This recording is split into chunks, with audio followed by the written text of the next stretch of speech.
Morning, everyone. Morning. Welcome to our November 19th Economic Development Authority meeting. We have a rather extensive agenda today. And hopefully we're going to have a good dialogue on some of the items that are on the agenda. Before we get started, though, I did pass out all of you to take a look at is we're trying to prioritize some of the work that we'll be doing for the next several months in terms of priority. I listed what I had heard over the meetings, and I'm asking everyone to just look at it and rank them in terms of your priority. And we will provide this information to Brian at the end of the meeting. Given that, Brian, if you'll do the roll call. Yes, thank you, Chair, and good morning, everybody. Good morning. Mr. Barber is absent. Mr. Mitchell. Here. Mr. Brown. Here. Mrs. Saunders Smith. Here. Mrs. Smith is absent. Mr. James. Here. And Mr. Harmon. Here. Chair, we have a quorum. Super. I trust that everyone has had a chance to look at the October 15th meeting. Having done so, I move for adoption. Second. During discussion. Hearing none. Mr. Mitchell. Yes. Mr. Brown. Yes. Mrs. Saunders Smith. Yes. Mr. James. Yes. And Mr. Harmon. Yes. Here, the item is adopted by a vote of 5-0. Good. Well, up next, we're going to have a presentation about the sad news of out-migration from the Hampton Roads area. Certainly something that we're not pleased with, and trying to understand what are some of the drivers impacting that and what we can do as a community to maybe reduce some of those numbers. So, How are you guys doing today? My name is Drew Lumpkin. I am Vice President at the Hampton Roads Executive Roundtable. I know we have some slides. Take a second to pull them up. You do. Here you go, Drew. Thank you. As you can see, I am not Nancy Gerden. She had a death in the family and unfortunately had an emergency that she had to go take care of. So I am hitting cleanup today. How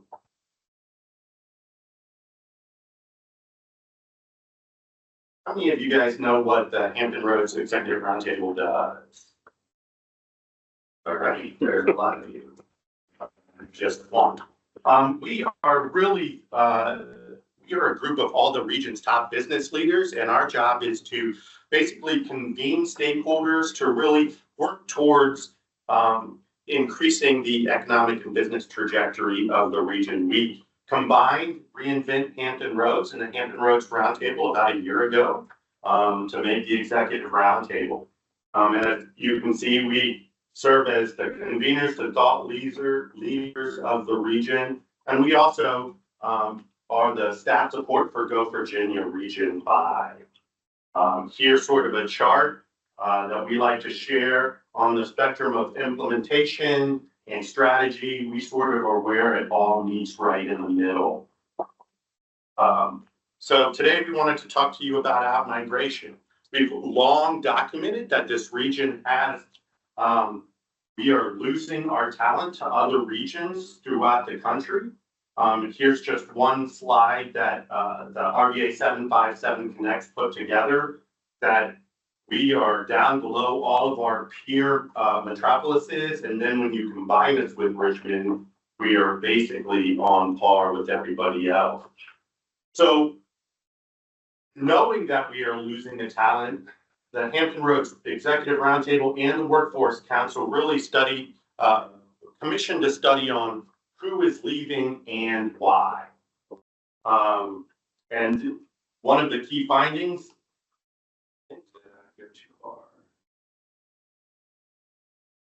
there's a slide. We did have I have a slide here that I'm happy to pass around showing all the out-migration here in Virginia. And as you can see, Portsmouth, a lot of Hampton Roads is losing talent. You see a little bit of regional talent coming up in places like Suffolk, But Virginia Beach, Norfolk, most of the region is losing talent.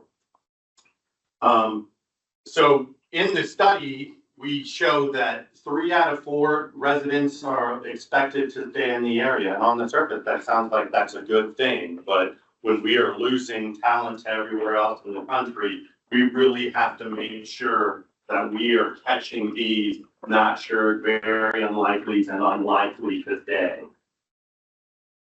So who is most likely to leave? It's the younger, the non-military, the remote workers who move to the areas as adults and do not have children in their home. Basically, people without roots in the community who came here are the ones that are leaving.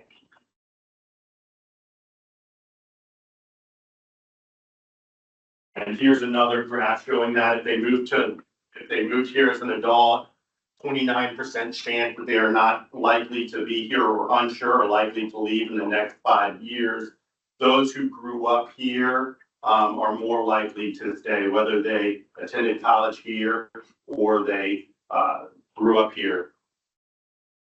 Overall satisfaction is directly correlated. So if you are highly satisfied with the region, you're likely to stay. If you are not satisfied, you're unsure, likely to leave. And again, military are more likely to stay than those in the private sector. We'll talk about boomerangers in a second, but people who were born or raised here, grew up here, are more likely to stay than those in the military and non-military households. Again, those who have more roots in the community are more likely to stay. So those who have community engagement, like all of you guys, are more likely to stay. For 60% who are not engaged in the community, are unsure or are likely to leave. Sorry, this thing is being bent. Is there a place I'm supposed to point? So now we know the who's, now the whys. The top 4 reasons why people are leaving Hampton Roads are the cost of living, whether that's housing affordability and availability of housing, other cost of living expenses, safety. This is a perception issue. I know that crime here in Hampton Roads is following national trends coming down, but there's a perception of safety, job and career opportunities, not just that we have jobs here, but the people who are here think that there is a lateral move if that first job doesn't work out. So there, again, is a perception issue that we don't have a lot of career opportunities and healthcare. So bread and butter issues on why people are leaving Hampton Roads. You often hear like, oh, we don't have enough cool things to do. We don't have enough nightlife. Well, that's not what the data shows. We talked about boomerangers. Those are people who leave because they think the grass is greener, whether it's cost of living or jobs. They're actually not. They actually are our biggest cheerleaders, and when they come back, are more likely to stay. Now, why are boomerangers leaving? They're leaving because of job opportunities, but they're coming back because of job opportunities. They're leaving to be closer to friends and family, but again, they're coming back for that reason. Better cost of living, the grass is not greener on the other side, so we have a better cost of living than most metros. So, and once they're away, they recognize that and are highly likely to come back.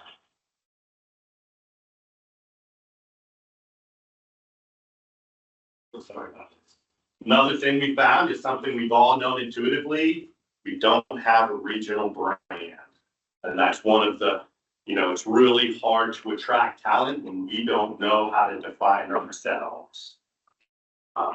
Only 23% say we're a single unified community, and 8%, the 757 was hot a couple of years ago before COVID, but only 8% say they would describe Hampton Roads as the 757. Part of this, 43% of us call ourselves Hampton Roads. I'm from Portsmouth, 23%, coastal Virginia, 757. So we don't really have an identity. And if we can't sell ourselves, if we can't self-identify, it's hard to bring people here. So we not only talked to people, external talent, we talked to boomerangers, but we also talked to entrepreneurs. And most of the entrepreneurs in this region think that this region has enormous potential. But we also, in their minds, have significant challenges. Again, the fragmented political geography, we don't have a regional brand. There's investor risk tolerance. So while we have a lot of potential in entrepreneur minds, we have a lot of challenges that we need to overcome to hit that potential.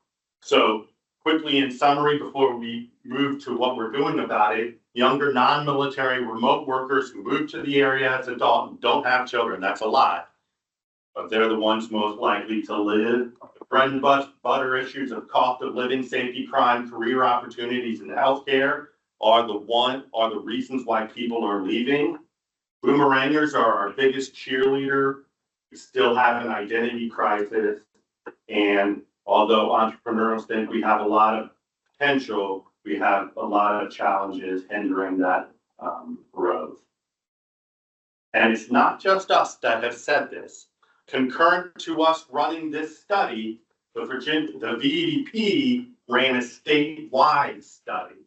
And here, I'm just going to put a couple slides up. This is one of the more eye-opening things. When you put a word class together of people outside of Virginia about Virginia as a place to live, here are the top answers that come up.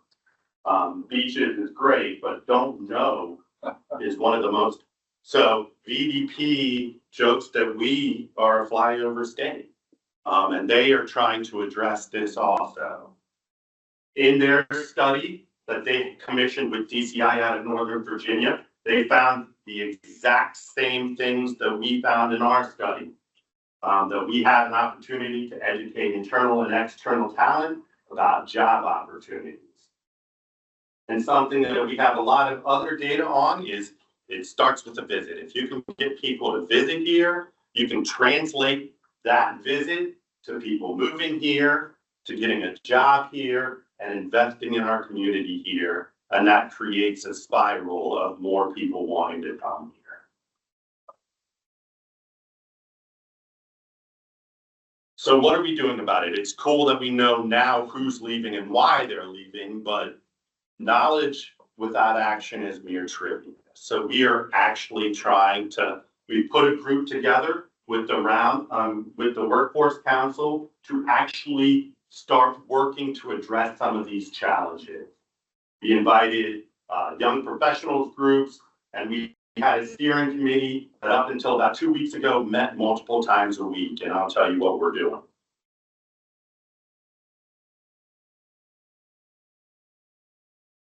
We think 2026 is actually a great opportunity for this endeavor, because in 2026, we have this semi-sesquicentennial of this country. And we also have the FIFA World Cup, all of which are here on the East, or in our country and here on the East Coast. For the celebration sesquicentennial, this Hampton Roads, our nation was founded here. We won our independence here. We fight for our freedoms here. We think there's going to be a lot of people coming to Virginia just because of the historic nature of this of this region. FIFA World Cup is happening at the exact same time. This is an odd one where Mexico, Canada, and the United States are co-hosting it together. But here on the East Coast, concurrent with July 4th, there are venues in Atlanta and Philly and Boston. So you'll see a lot of people moving up that 95 corridor. And right at the same time, we're going to be celebrating our 250th. So we think there's going to be a lot of people coming to this region and a lot of eyeballs. Everybody's looking at this region. And as I showed in the slide before, it starts with a visit. There's data that shows if you can get them here, you can actually translate that talent into jobs and evaluating your community. So with this as, what are we doing? So JLARC, the Joint Legislative Audit and Review Committee, they just last week approved a Commonwealth-wide study to study the issue about migration. I'm not sure why they did that when VDP had their own, but they are, and that's actually a good thing. And we're hopeful to be in conversation with JLARC so that we can help show them our data and help influence in a positive way the results and the conclusions of that study. Like I said, we are coordinating with VDP. Hopefully they are putting money in the governor's budget. Hopefully it stays in there for talent marketing. And if that stays, then we will get a little bit of money to create a pilot study on what we can do to address some of these issues. Virginia Tourism Commission and the VA 250 Commission, of course, are going to be playing heavily in the next 2 years, trying to make sure everybody is aware of what's going on. And then in 2 years, well, not this assembly, but next assembly, we're starting to think through what a budget request would look like in the GA.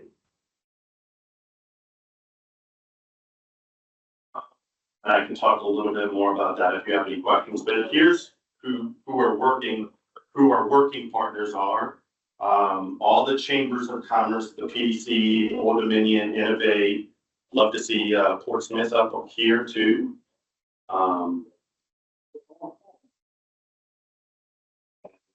That's it. So if you guys want access to the actual Fahrenheit study, it's right here, roundtable.hr.org, regional initiative. There's a regional initiatives tab. Just click that and it's the first link and it can go into depth. It's like a 40 slides or something. Anybody have any questions? You mentioned a lot about adults that leave and then they come back. What was the driver for leaving? Was it business opportunities or? Yeah, I think right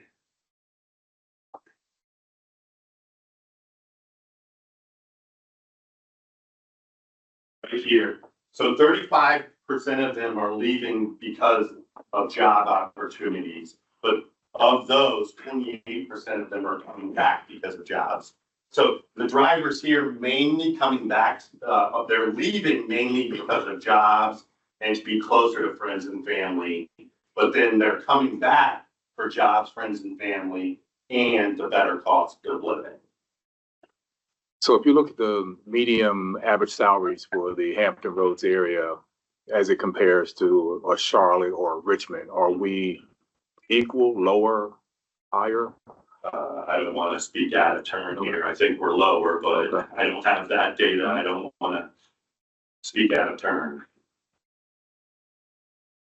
Let's jump in. No, I guess this is something my mom, when she was here, my dad taught us boomerang kids. We all went out and I worked in Chicago, got my MBA in Chicago. And I think what I'm not hearing is as I talk to some of my daughters and young people, people come back to Hampton Roads because they've gotten their career is settled and they're looking for a place to raise a family. But I don't think my challenge to your group is, what are you marketing to young people? Because there are the truth. No, let me finish. We don't have that concentration. I don't know if it's an identity or if it's the job creation. But as I talk to my daughters who are in their 30s, they speak glowingly about Charlotte and other career opportunities, and they said, well, if I come to Hampton Roads, where am I gonna work? What, I don't know how we get to that concentration. They view Northern Virginia as a different part of the state. And they look at Northern Virginia as a good place to go. But when I said, well, why don't you want to come here? They kind of say, wait until I raise a family and then I'll come back to Hampton. Yeah. So I don't know how to verbalize it, and I don't know if your group is looking at trying to figure out how do we create more of a concentration of opportunities for young people? Because I think if you do a focus group with kids coming out of Hampton, Old Dominion, maybe high school, Portsmouth High School, where are they gonna go to work? They have no pathway. And that is one Does of that? one of the top 4 reasons why people are leaving. They don't view us having jobs here, advancement in that job, or if that job doesn't work out, there's not a parallel option for it. So that's a perception issue here that we have to combat. To answer your question, we as a region have not done any marketing on this. That's, because we can't get at question 1 of already, the identity question. So, I mean, we need to. Sorry to be long-winded. No, it's fine. But we have we have a lot of I am to do to combat this I perception. am passionate about this in my former life as a state delegate. And one of the reasons that we were able to attract Amazon too was because we were able to document the out-migration. And I think they've done a great job in Northern Virginia for the workforce. But we haven't been able to figure that out in Hampton Roads. Well, to that point, even Northern Virginia has a massive out-migration problem in, Delegate City. I don't think they've solved it. Yeah, they haven't. And that's what triggered the JLAR study. My question, okay, we all, I guess all of us in this room realize that brand as it relates to region is a big factor in our area as to why we can't grow in this area. What is your organization doing to make people, the governments in our local governments understand the importance of the regional brand and not so much being able to, we copy each other. If one city gets something, then the next city wants the same identical thing, when as a region, we shouldn't have all this duplication. And what are we doing to make governments understand that that is one of our major problems? So Nancy has presented this at the PDC. We presented this to all the city managers at the PDC. And they all were passionately behind us, especially we were thinking about going to the General Assembly earlier this year. This cycle, we cooled on that to the JLAR, but all of the CAOs were definitely on board with what we were trying to do to help combat these ideas. So the question I hear you asking is, how do we keep a regional brand but not lose our own individual self-identity? Not really. I'm not saying that. Yeah. I don't like losing our individual activity. I think we do need to be more branded in a region, and that you may get this here, but you may get something else there, and that collaborative, because no one city here is going to have it all. But we seem to not understand that, and we don't work together. And what do we do to make cities work together? I think what you're seeing in the my previous life, I worked for Vernon at Senator Mark Warner's office, and the senator transferred me here about 10 years ago. I think there's been, just in my own observation, this region has done massive strides in regionalism in the last 10 years. And if you look at sort of this partnership, slide of partners I have, especially the chambers, those were historically people that didn't work well together. And now there is constant collaboration amongst most of these organizations and others that we don't even have on here. It's not great. There's always gonna be jurisdictional squabbles, but I think on the whole, this region in the last 10 years has made massive strides to work together. What, and I'll let pass it on to you, but for instance, I mean, okay, of course, with this casino issue going on. I mean, like, we have a casino, of course, we don't have one in Norfolk. My question is, why do we do this? Why do you think we do this? I mean, there's so many other things we could support. And it would require the citizens to all understand that. That's the kind of thing I'm talking about. Want to speak on behalf of the city of Norfolk. And I did, just to jump in on it, because it's been fascinating for me. This past weekend, I ran into a couple at the casino. We were at the soundbar at the casino, and they said they were from Chicago. They told me they were from South Bend, Indiana. But when you talk to people in Hampton Roads, they don't talk about Hampton Roads. They talk about, I'm from Virginia Beach, I'm from Norfolk, I'm from Portsmouth, and we, for whatever reason, we can't break through that. Because that's what it is. You're from where you're from. You're not from Hampton Roads. You can't be from every city in Hampton Roads. You're from where you're from. But I want to be clear. I'm from Portsmouth. I want to be clear. That's When I go to Africa, when I go to Colombia, anywhere I go in the world, I'm from Portsmouth.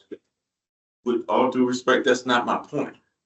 My point is, no one will tell you that they're from Hampton Roads. Versus when you go to other places, they'll say, I'm from Chicago, we don't have a regional definition. And I think that limits our ability. When you talk to people from Charlotte, and I think it goes, and I don't want to take you into the weeds, it goes back to the fact that we have independent cities. Charlotte is a region. We are not a region. And for whatever reason, if we want to get on that bandwagon, how do you better define that? And maybe we learn from at least what Northern Virginia is trying to do. And they're trying to combine Maryland and DMV. But when you talk to people in Hampton Roads, there's not a regional definition. They say, and I'm not denigrating, because I'm from Portsmouth. I was born in Norfolk, but now I live in Portsmouth. So you go to Chicago and somebody asks you where you're from, you're gonna say Hampton Roads and Portsmouth. And you know what they say? Where's that? They exactly say, where's that? And then I have to say Norfolk or Virginia Beach, and then they go like, okay, I understand. Can I jump in? So the biggest Please. part of that is the branding piece. If you go back to that slide, we see the out-migration, please. That slide. The out-migration, like where people are going. Oh, the first slide.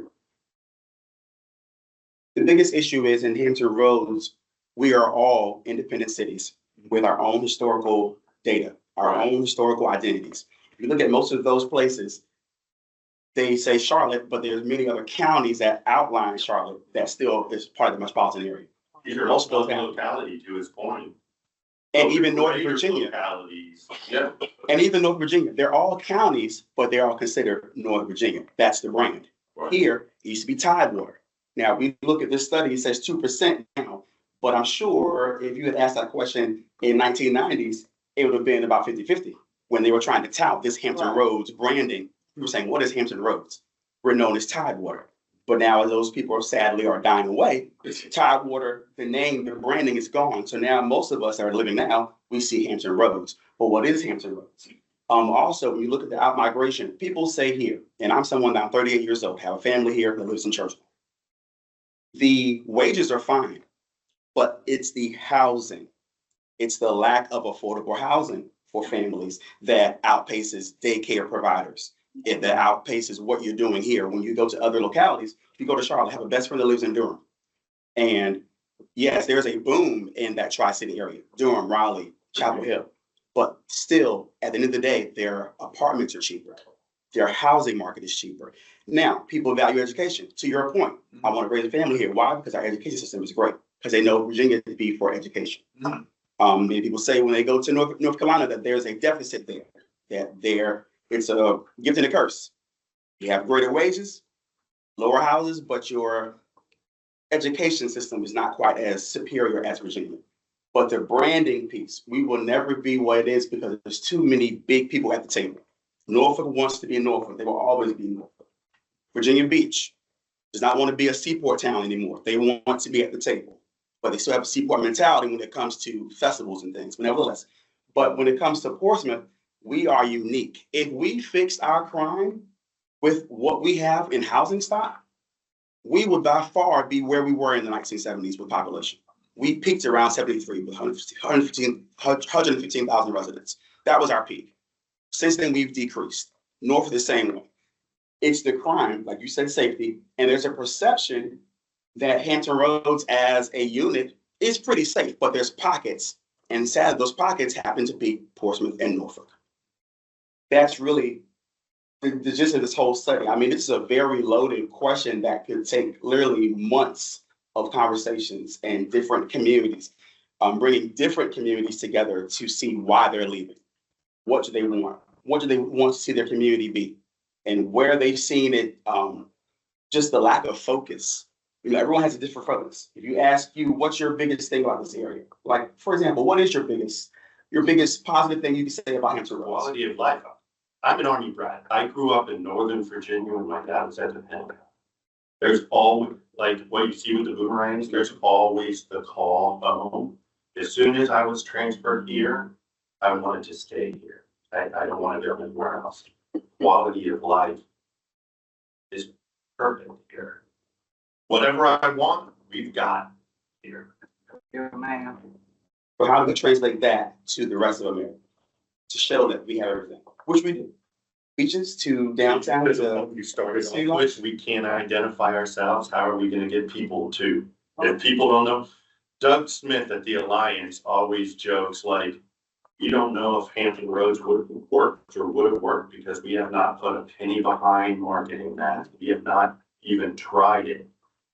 Because I think people just aren't enamored with that. So one of the things we have to do, to your point, and to the point that several of you have brought up, is we're gonna have to, as a region, pick a horse and pick a horse. So if we want to solve this out-migration problem, we need to pick a brand horse, whatever that may be, whatever the data shows. We're not gonna take things subjectively, but whatever the data shows on the people that are leaving and the external talent, whatever they, we need to have a data informed brand.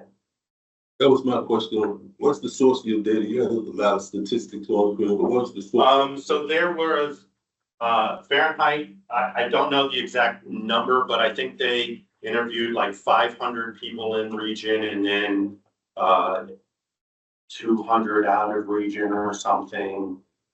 Forgive me on not knowing the exact numbers, but it was a study of people in Hampton Roads and then a study of external talent. Yeah, that's what I want to know. Who was polled? What was the source of the data? And then also, I know is your organization privately funded? Are you a state organization? we are not. Where you get your money from? So to your first question, I think on the last slide I had the study. It has sort of the samples on the slide. If you go to the study, it has all the samples. We are privately funded. Like I said, we are made up of our board is the top CEOs of Hampton Roads. Our co-chairs is Cliff Leeden of Colonial Williamsburg and Dennis Mathis of Sentara. So we are all privately funded. And it's really the business leaders on what can we do to help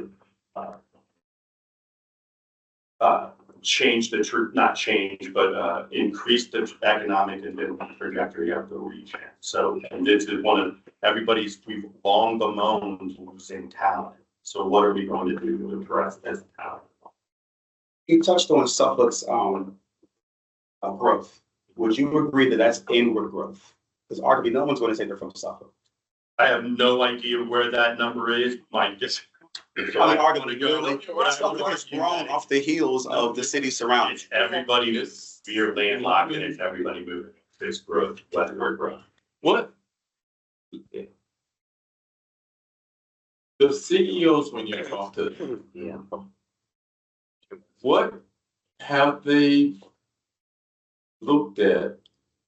What job opportunities can we offer folks who are coming out of college or high school in entry-level positions to go and work for a pathway to develop that talent?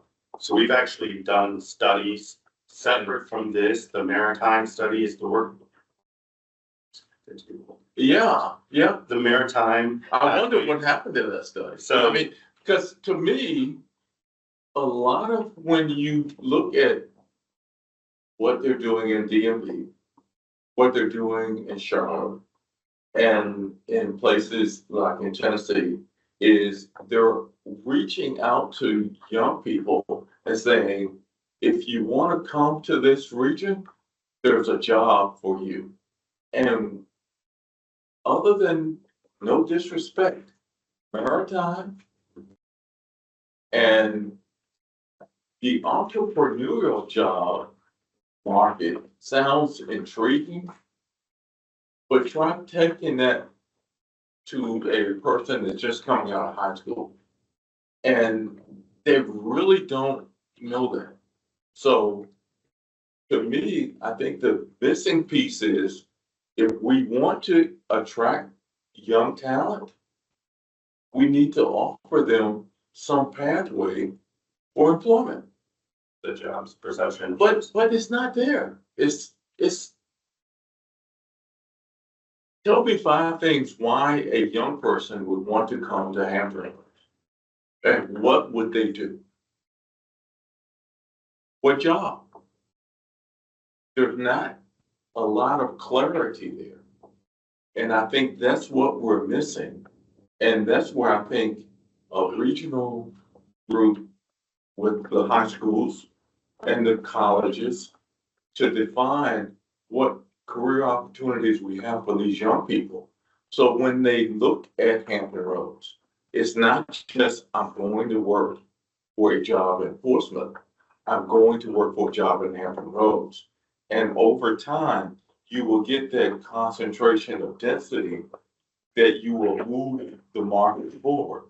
But right now, it's like, you come to work in Portsmouth, you come to work in Norfolk, and you move to Suffolk. It's all fragmented. The Hampton Roads Workforce Council just released 2 other talent pathway initiatives for cybersecurity and unmanned systems. That's on our regional initiatives too. I think the next step of that is, okay, now we've identified the gaps in this pathway. So I think the Workforce Council is now working through strengthening those pipelines. So we can develop our kids into cybersecurity experts or anything like that. So those are 2 other pathways. I think they're also working on nursing because we have a massive nursing shortage locally, but nationwide also. So I think that's another talent pathway that they're working on.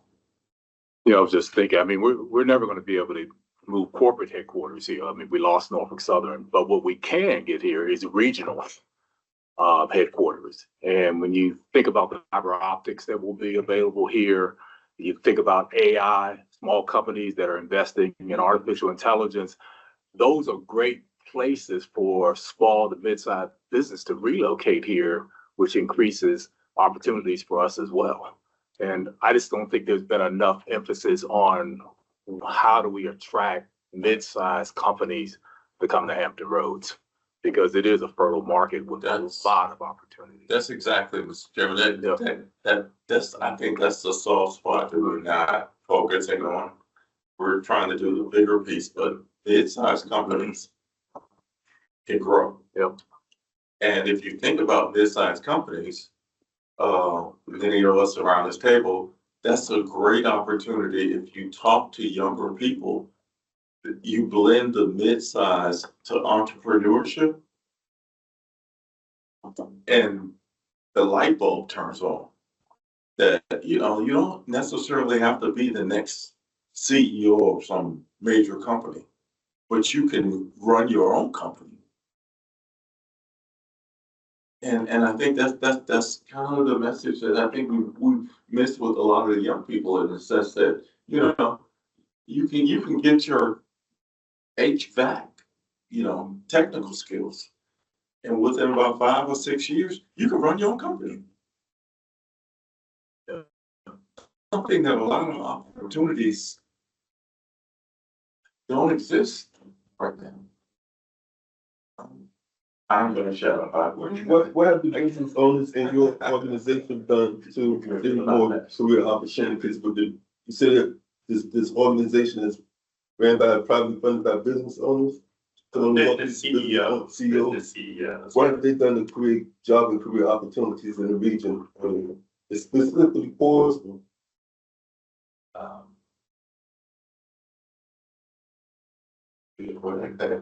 They're the CEOs of the businesses that are here. I know Jerry Miller's here, isn't he? Yeah, He's yeah. one of our, Yeah, he's one of our, that's not his question.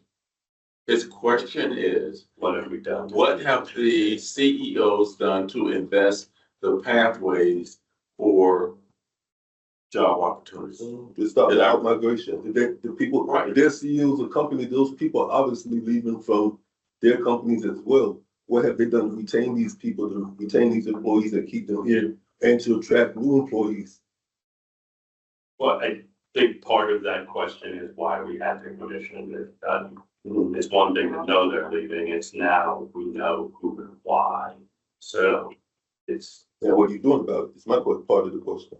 well, like I said, we're hoping we are gonna be working with JLAR. We have fruitful conversations with the E. They're trying to get in the governor's budget, and if they get in that, they have said that they would love to run pilot study here in Hampton Roads on things we can do to help businesses recruit, retain talent. Yeah, that's fine. Any of these CEOs reached out to the high schools in Portsmouth to recruit talent early from their pool of students to create new jobs, opportunities? Consider that. Just a lot of stuff that needs to be done. They can get studied. Drew, I think what, and I don't want to talk out of school, but you know, this is one of my passions. What I think it would be great, just my point is, following on your question, is in addition to doing a study, that the CEOs and the organization that you work with are willing to put some skin in the game, as I call it, and create some sort of pilot program funding a pathway for young, whatever you want to call it, talent, entrepreneurs or whatever, work with the public schools, not just in Portsmouth, but on the region, and create a framework of regional cooperation that has money to develop that pathway, not just on a 1-year program, but make a commitment to do maybe a 2 to 3 year program in terms of where we can come back, whoever can come back and monitor and measure how many young people got careers started in Hampton Roads. we'll take a few more questions and we're gonna have to wrap it up. Council, sorry. Yeah, thanks. So, you're busted out. So, I've been listening to this and it sounds to me like y'all have dismissed the maritime world. So, so hear me out. So the maritime, well, the Navy is investing millions of dollars in Hampton Roads to do workforce development, not thousands, millions. And the Navy's going to continue to invest millions with an M dollars over the next decade in Hampton Roads through the Hampton Roads Workforce Council. You ask, so are CEOs investing in our high schools and our kids? Well, you darn sure know that the Navy and the CEOs that the Navy does work with, they're investing. They're investing through the Workforce Council. Now, right here in Portsmouth, Tidewater Community College has the Skilled Trades Academy. And y'all just need to understand, Portsmouth is underutilizing something that is inside our boundaries. Okay? The school system has decided they're going to do CTE on their own, don't want to collaborate with Tidewater Community College, but the industry, Jerry Miller's a good example, but the industry, the maritime industry, has decided we're going to use the Tidewater Community College Skilled Trades Academy and the Navy money to get kids through that program. Now, I know y'all wish that we had the kind of jobs that Charlotte had. I know y'all wish that we had the kind of jobs that Raleigh Durham has. I know y'all wish that we had the kind of jobs that are available in other communities. Guess what? We got jobs, and y'all sitting here talking about wishing you had other jobs. Instead of wishing that we had other jobs, I don't understand why we as a community don't focus on the jobs that are here. Okay, 100,000, that's a big number, 100,000 new jobs over the next decade in the maritime world, just in the shipbuilding, ship repair world. 100,000, that's 10,000 jobs a month, in a year, just in the Hampton Roads area potentially, that we could be developing. Now, how many kids did we graduate out of Portsmouth Public Schools last year that went into the maritime world because we were successful in training them? Fewer than a dozen. Okay, I know of 2 that got their welding certificate. One went to Newport News, the other went to Norfolk Naval Shipyard, out of almost 900 kids that we graduated. Okay, now that ain't because there were only 2 jobs available. There are thousands of jobs available, and we're not taking advantage of what's already sitting here right on our doorstep. We talked about the wind energy business. Those people need exactly the same skill sets as the 10,000 new jobs a year that the shipbuilding and ship repair world want. Y'all want to dismiss the maritime world as those jobs suck? Guess what?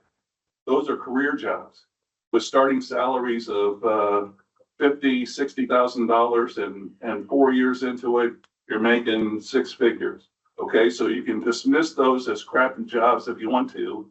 They're dirty, they're hot, they're sweaty. That's the perception. But the world is changing. Advanced manufacturing's here. In fact, we put it into the middle schools in the GoTech program. So we're trying to get kids excited about the opportunities that exist in the maritime. Critically important that we do that, in my opinion, because those are real jobs that lead to real careers, that lead to people who stay here because this is where those jobs are.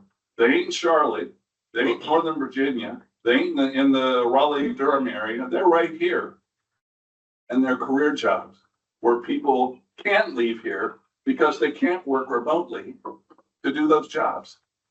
I agree with a lot of what you're saying, but there's nothing wrong with wanting a diversity of employment, and you can't force passion on anybody. Everybody doesn't want to go paint a ship or chip and wheel, and Okay, everybody doesn't you're want to do exactly that. right. You have to allow for diversity of employment. You can't force passion upon anybody. You can offer the opportunities to them. It's up to them to take them. Okay. I agree with you. There's a My plethora point of is, we're jobs not in doing a good enough maritime job here. of engaging our kids around those opportunities. Because we want to wish that we had these other jobs that don't exist here. And like I said, we can wish till the cows come home, and eventually we can spend a whole lot of energy bringing those kind of jobs here. But there ain't gonna be 10,000 new jobs a year tomorrow, like there is in the maritime world tomorrow. But I So don't, keep wishing. I don't, And we ain't I gonna don't think get we there. disagree. I Well, don't see. and then you ought not to have dismissed, because right off the bat, y'all Did you- dismissed the maritime Did you world. hear me say dismiss? Yes, sir, I did. When? I don't want to talk about the maritime stuff. Let's talk about some other stuff. That's No, exactly what you no. said very early on. in this He made conversation. a presentation on the regional cooperation. Yeah. No point in his presentation did we mention maritime. All right, Did we? we're gonna have to. I mean, we can talk sidebar on this because Yeah. I think that we can't fix this problem unless we take a holistic approach I'm with to you our on that. economy. And I will apologize if anything I said led you to believe that I was dismissing maritime, because I am a big fan of maritime. I know Jerry Miller. We do a good job. We have not gotten that. So if you heard or you thought I mentioned that, I apologize. But what I'm talking about is what Drew is looking at from a regional standpoint of attracting young people to come back to Hampton Roads for jobs. I'm not putting a Okay, I label on it. really appreciate the dialogue here, but I gotta bring it to a close. Mr. Chairman, can I just? I will, if you want me to leave the room, I will. No, I don't want you to leave the room. What would you need to do? Councilman, one of the reasons why the Navy's investing the 40 million, I think that Hampton Roads Workforce Council had started with the Go grant, developing the pathway. Yeah. The reason why those millions of dollars came is because the Hampton Roads Workforce Council did the hard work. And you see those maritime ads during, or at least I do during every football game. Yep. That I watch. Hopefully you didn't hear me be definitive of that. What I was trying to articulate is that very framework of the maritime that's allowed for this investment to come in. They are using that framework.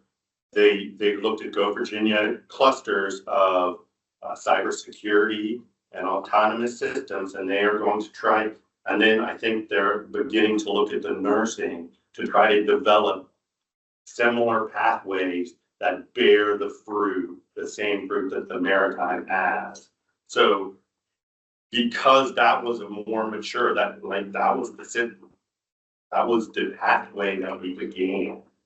The other pathways are following suit. Okay, appreciate it. Appreciate the feedback as well.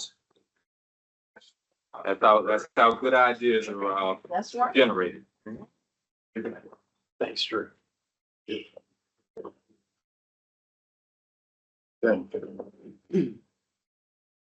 We're gonna move on to the Bloom Market update. Yeah. Yeah.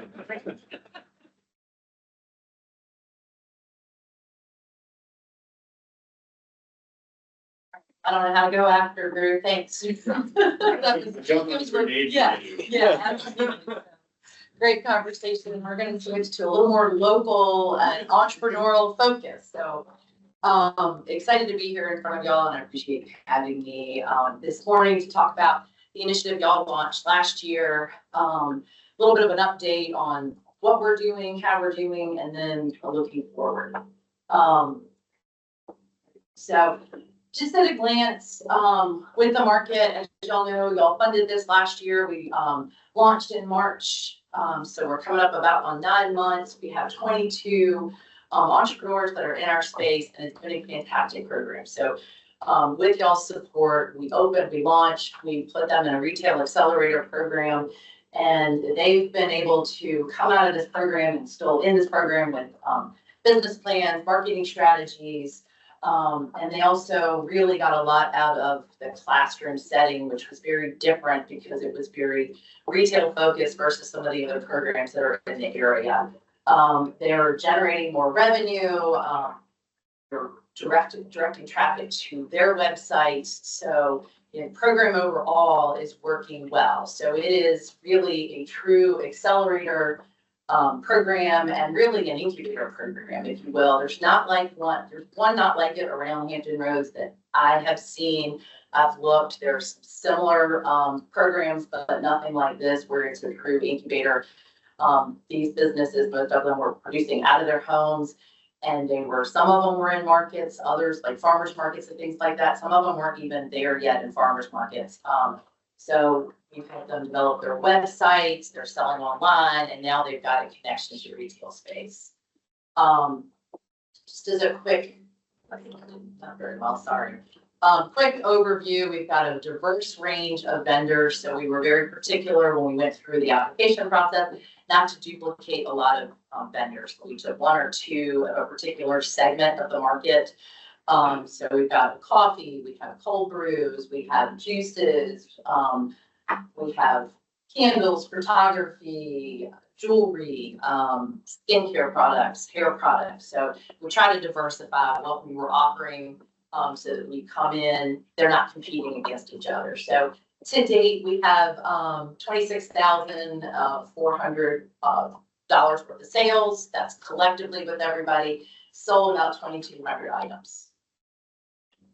There's kind of just a little quick picture, it's hard, but just a little snapshot of all the things that we have in there.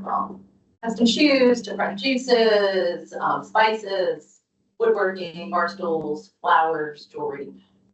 Really can get just about anything. And again, just to impress, like,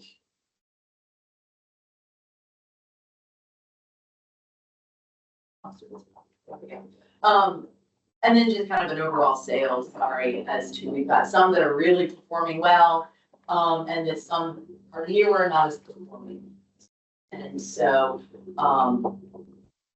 depending on, where they are in their cycle of business, you can see, some of them have advanced a lot quicker than others, which you would expect in any type of accelerator program. You've got those who work really hard, really fast, and they're accelerating more. Some of their products were a little bit better, they're a little bit further along.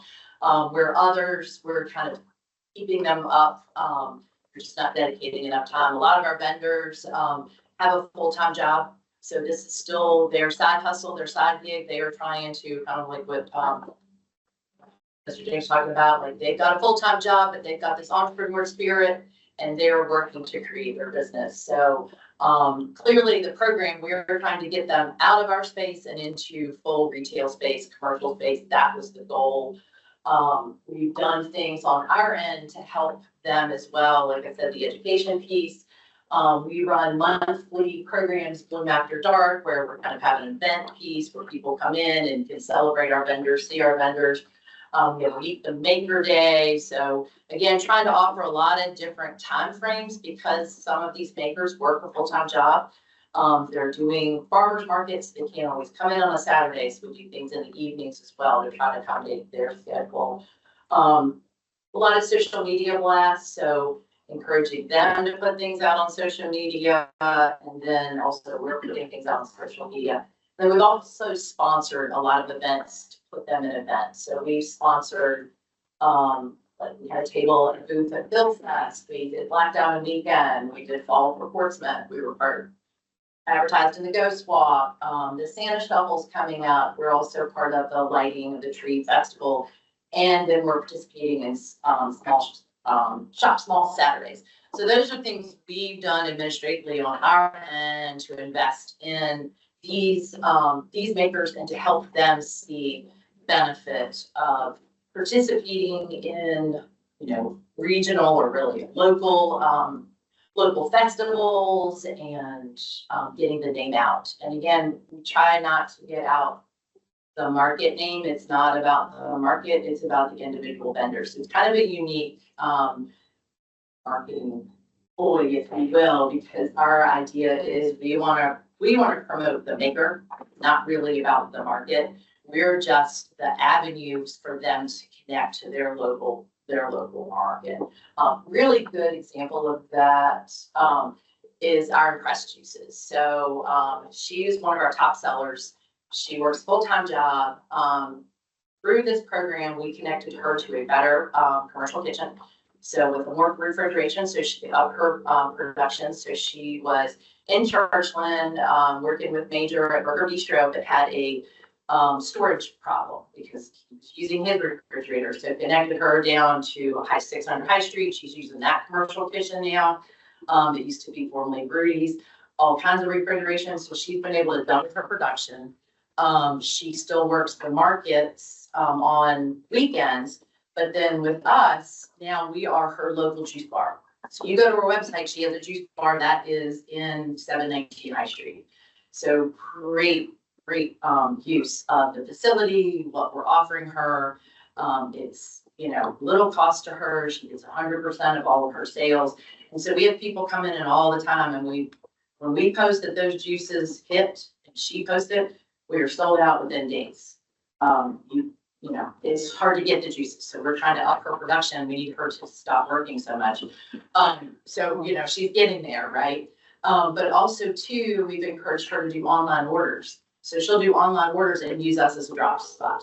So now people can come pick it up. She's looking at deliveries and things. So that she's a really great example of a success story and how she's moving forward using that retail space. We're also encouraging them, like I said, the idea is to get into commercial space. So we're offering some other, in Bloom, we offer a lot of other educational pieces. And our vendors take advantage of that. They are part of the Bloom community. So they can network with other entrepreneurs. They're not solely by themselves. That's also the benefit of this, not having their own commercial space where they're in a silo. We're kind of stepping them up. So we have some commercial real estate courses that they've been involved in. We're doing a day with dollar now, helping with all their financials. We have that once a month. They can come in, have someone look at their P&Ls, look at how they can connect to capital. We also have FBDC and SWAM classes that we're offering. We did an uplift accelerator program, and we had 2 of our Bloom vendors take advantage of that. So that was completely free. They went through an application process. We picked 10 entrepreneurs to take uplift, and 2 of our Bloom vendors took advantage of that, which was fantastic. Went through an application process, and that also was to connect them to capital. So again, trying to get them out of our space and into commercial retail space. Budget for upcoming year. The reason that I'm here is, y'all had the initial investment last year. It is not currently a self-sustaining program, so it wasn't designed to be self-sustaining. Our biggest cost is market staff. Biggest cost and biggest problem area, right? So again, this is also helping our entrepreneur. We've had an incredible hard time with staffing. So, they're seeing that too, and they're learning from what we're learning from too, that, part-time retail help is not easy to find, and people to just show up. You're supposed to show up. It's not easy to find. So again, that's a learning tool for them, but this is the budget going forward. We have cut the request. Again, staffing being our highest, the education piece of that is the Retail Alliance piece. It's $495 per person. We're proposing 10 this year. We'd like to bring in 10 new vendors, a couple of vendors. I don't know that we'll have to necessarily get rid of any vendors. We have a couple that probably will release because they're just not producing enough. They're not putting enough effort into their business.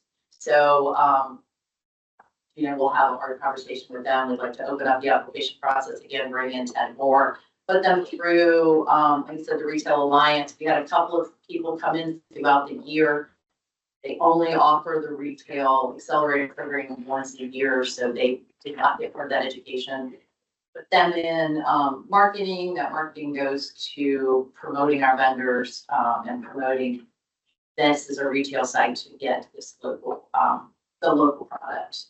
And then our contribution, management and program oversight, it is a lot to run, honestly, out of our staff. We have a, small staff, and there was a lot of time put in managing, I said, with having retail staff, people turning over a lot. And just talking to the vendors, making sure they've got what they need. Anyway, that's total budget for the program is about 116,000, and we're requesting 66,450 to support the program for another year.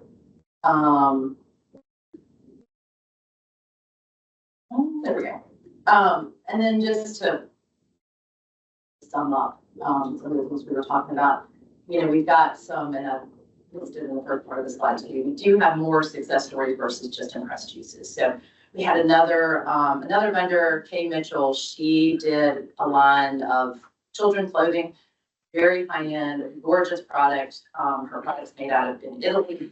She was featured in European Vanity Fair over the summer, which is super exciting.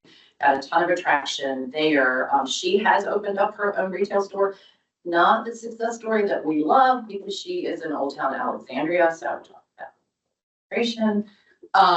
However, she's still a Portsmouth resident, and so we're hoping at one point she will come back. Her product was too high end for the entire Hampton Roads market. It had nothing to do with Portsmouth. She's a Portsmouth resident, loves Portsmouth. She just had a product that honestly, her sales are overseas. Her sales were up with a higher, a market that has a higher mean income, and nothing to do with Portsmouth.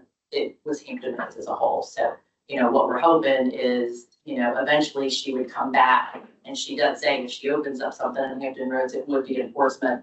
And eventually maybe she can get enough traction where she can then be on High Street. And then we've also had we've got about 3 other entrepreneurs in our space that are looking for commercial space on campus. So they talked to Autumn about space. Looking, so hopefully out of this, we'll have a couple of people that will eventually open on the store, which would be fantastic. That's the goal. One of the things that we're looking for is sustainability. Again, I know that this is not something that this group can fund year after year. We go after funding all the time, understand that. So we definitely, going forward, will look for other funding sources besides this Economic Development Authority. I know y'all get a lot of asks and need to spread your money throughout the city and make sure that it's impactful. So we will start looking for other sources. Mainly, it's our staffing is the biggest cost out of the program. And then the other piece too, to like any program, was the sustainability, right? Like, so our model right now, as I said, is not a sustainability model. It is of almost free cost to the participant. We're giving them free education. They're getting 100% of their sales.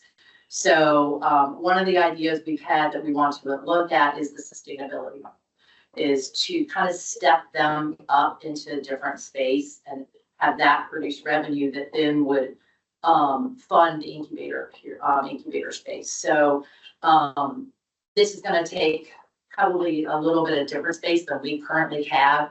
And the step up that I'm talking about is a real similar concept to Selden Market. So we've got this incubator space where now we're staffing everything and they can focus on growing their business.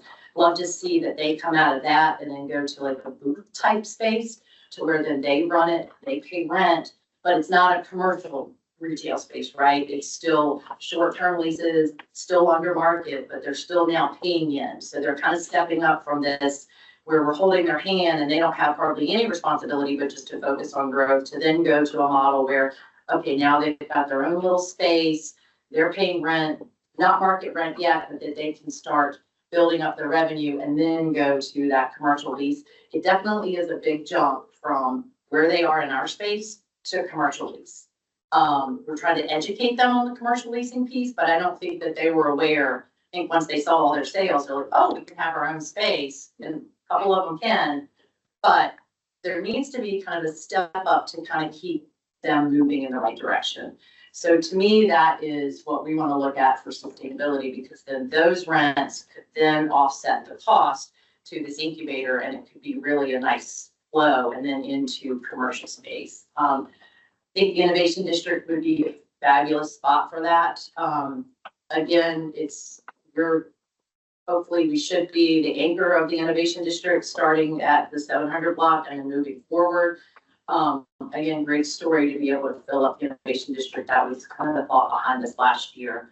However, it'll take a bit for the Innovation District to come alive, but it's coming. So I think that would be a really good sustainability model going forward to help keep an incubator, our retail program, and then step forward. That is our thoughts about moving forward and keeping this to where it's a viable piece that we can sustain that. I'm gonna do it fast, sorry, because the last one was long, so I don't wanna. And no, that was not. But anyways, anybody have any questions? I got one quick question. How many people on your market staff? How many people on our market staff? Yes, ma'am. I currently have just 2. I'm seeking another part-time person. So, yes. I just want to make a comment. I'm very excited about the balloon market. I think it has done exactly what we thought it would do. I can see the potential of what it will do. And I don't think, hopefully we didn't get in this for it to be something for 1 year or 2 years. It is going to take a period of time. And I do see it as feeding into the innovation district that we're talking about. But if you go there and see, this is the thing, and like you said, I have never known any other cities to have something like this. But it is the education is stellar that is being given there. And I think to see these people step out in little businesses and go on to the next level, I hope this is something we will continue to support, but I think they're doing a great job. It's been fun watching them. It really has. They've really, a lot of them have really stepped it up. We had one vendor, the Phil Fest was her first time she ever had a table in the fair. And just did fantastic. So we've got people who were, been doing a lot of markets, and then this is their spot now to kind of continue with the retail. And then we've got some people who that knew that had never realized to invest into like a table and do a market. So it's been a great mix. Thanks for just a couple comments. Michelle, thanks for the presentation. And this is really, I think, met 2 great needs for Portsmouth. The first is from a business development standpoint, helping startups,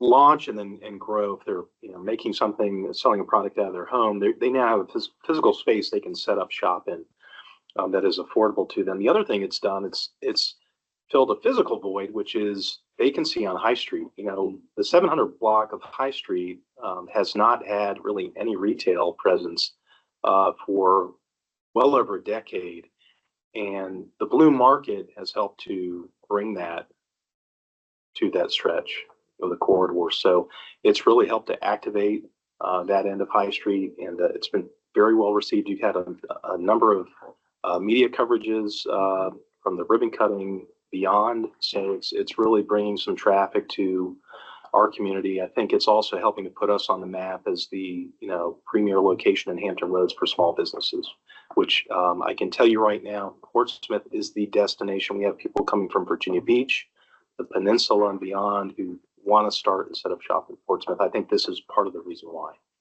So I appreciate your support this past calendar year, and obviously some things to consider here about moving forward. But Michelle, I just want to thank you and your team for what you all are doing to make this possible. That's the initial investment last year.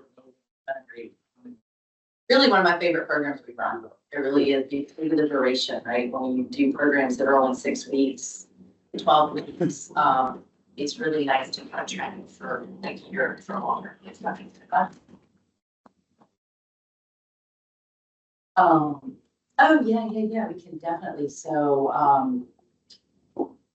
fine. Yeah. Sorry. Yeah. So we're doing our Bloom After Dark in conjunction with the lighting of the tree, and so it's really nice because, and again, because of the market, they're actually Old Town Business Association is activating from Middle Street all the way now down to the 700 block. So that's going to help Anderson and Wright and Kitchen Coop and all the other businesses along the way. And, which will be nice. So they're gonna do the tree lighting and then they're gonna have Santa on Green Street. And so then we're doing our Bloom After Dark and we've got a bunch of neighbors that we're, highlighting to then take that, capture those customers and all the excitement over, Santa and hopefully bring them in. So, y'all can stop by. Excited that they're activating, right? Like usually everything's right down here on, this Middle Street corridor. And then, again, with us being on 700 block, we're also activating the 600 block because blocks have been kind of, Sunset has a long-time retailer that just hasn't had a lot of activity. So we're trying to move the activity from the water all, Yeah. Okay. Thanks. Thank you. I think it's nice that Portsmouth is the only place where you can walk down the street and see new and exciting things as you look through windows. You don't see that anyplace else. You see a bunch of chains. So that's great. Thank you, Michelle.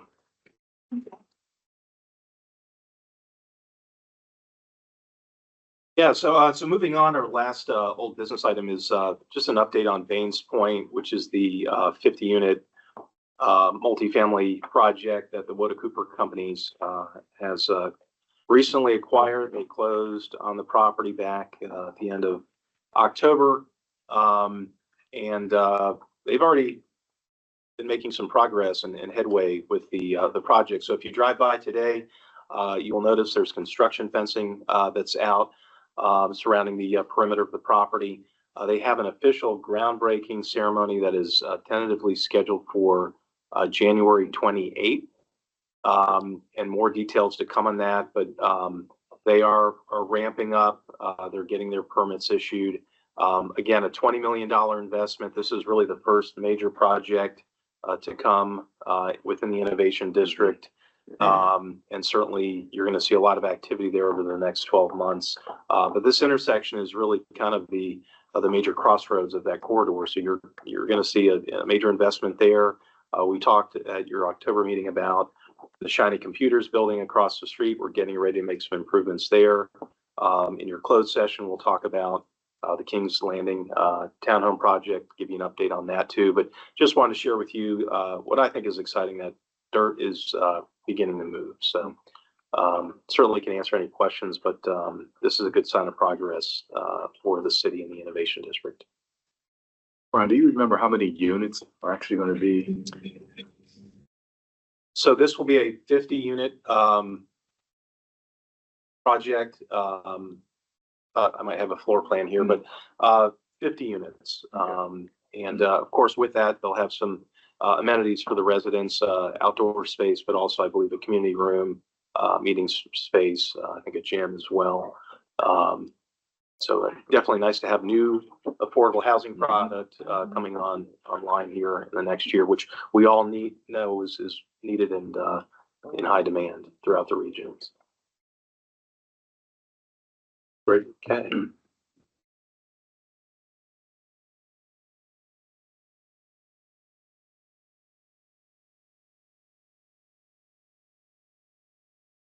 I turn it over to Autumn. She's going to provide the next few updates.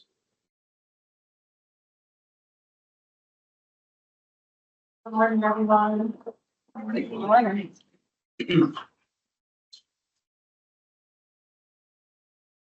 So I'm going to go over a few of our business development programs. So we'll start with the business enhancement program updates. Okay.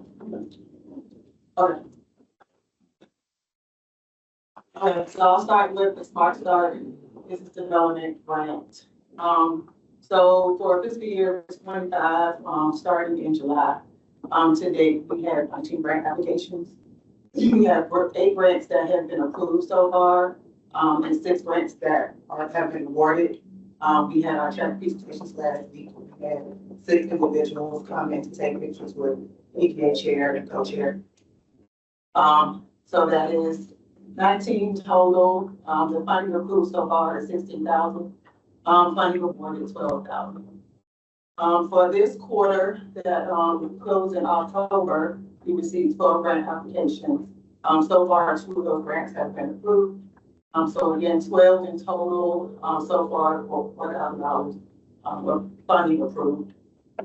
Of those, of the 19 recipients, 95%, were SLAM, with 15 being women-owned, veteran-owned, and 17 minority-owned. For this quarter, 92% of the applicants were SLAM. 10 of those women-owned, 2 veteran-owned, and 10 minority-owned. And for our business acceleration grant, for the entire fiscal year, we have received applications. That they have so far, because this grant is a reimbursement, they have not been awarded just of yet. We received those 3 applications this round, in October. So 100% of those participants, were SLAM, and with 0 being women-owned, 2 being veteran-owned, and 3 being minority-owned. Our next program is the real property investment grant, who is managed by Chris now. The first, for fiscal year 25, we received 22 grant applications. These were all received in the first quarter, in July. 22 of those grants were approved, 22 of those grants have been awarded. So we have dispersed $351,000 for the real property investment grant. And as everyone knows, that grant is currently out of funding. In the future, we'll come back to the board to request additional funding. So we're receiving the application this. If I can just make one quick comment, we are getting inquiries about this program, so we have what I'll call a wait list. We've had some property owners and businesses reach out about the availability. We've had to turn them away. And one of the things we did discuss is the acceleration grant program, where you have allocated $100,000 for the fiscal year to date. Halfway into the year, we've only had, I think, 3 applications that have been received. So their maximum value, that would be $15,000. Looking at maybe reallocating a portion of that program's funding to the real estate investment grant, to allow for the projects that are in a position to move forward to do so in a future round. So we're still kind of assessing that, and I think what we'll do is come back in December with a recommendation. Okay.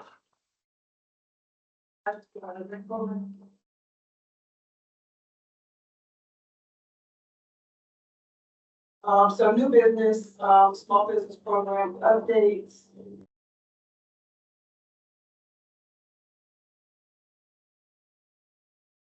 And, so we are continuing our training programs. So our next round will open in January. So prior to that opening, a month before, we push out our business investment grant information session. So that will continue on December 4th, from 10 to 12, where we will discuss each grant program. And then we will have representatives from the city to discuss how the agency is involved, how businesses should work with them. And then we have bankers in to talk about bridging the loans for the reimbursement program. December 11th, we will have our business plan preparation from 1 to 3. We decided, because of the holidays, to combine a business plan prep with our understanding financial statements. So the SBDC again will present the business plan preparation. Dollar Bank will join and talk about financial statements in one setting for our businesses that needs to complete business plans for the bank open. And then in January, the beginning of the year, starting January, and everyone has a flyer at the tables. And we have some flyers up here. Then with each one. We're doing our 8-week Portsmouth Procurement Contracting Institute. So we will launch that program in January 9th, run for 8 weeks. With graduation on February 27th, we are aiming to have 15 to 30 participants that will run every Thursday from 8 to 12. And that will be facilitated by our Small Business Development Center.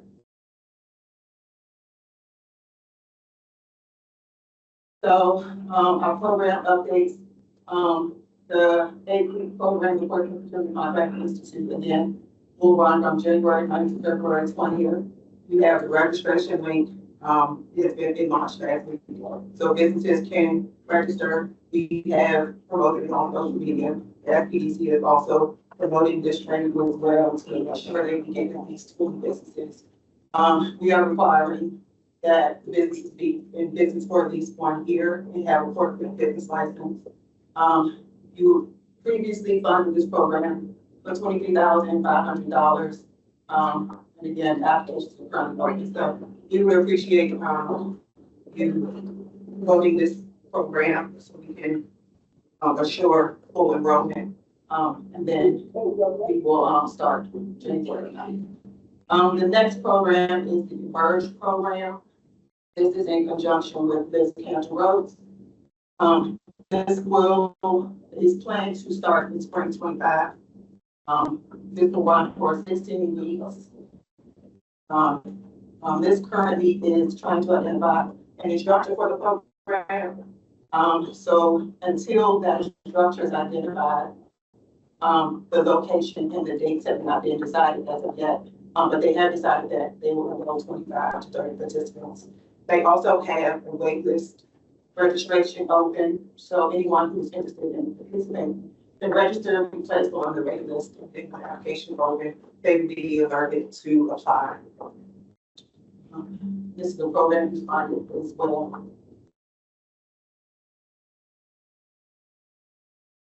So we have a new business initiative through Blue Dot Open Rewards Program. So we just going through social media and just looking to see what other localities are pushing out. I noticed that Alawite pushed out a rewards program a year ago. So I reached out to Alawite to get information on this program. The program is administered through Blue Dot. They have been working with Blue Dot for a year now. So I went through the program, had a conversation with Blue Dot, and they provided me with information on how this program would work for Portsmouth. They're very excited to work with us, hoping that we get approval today to move forward with this program, so it can be initiated prior to the holiday season.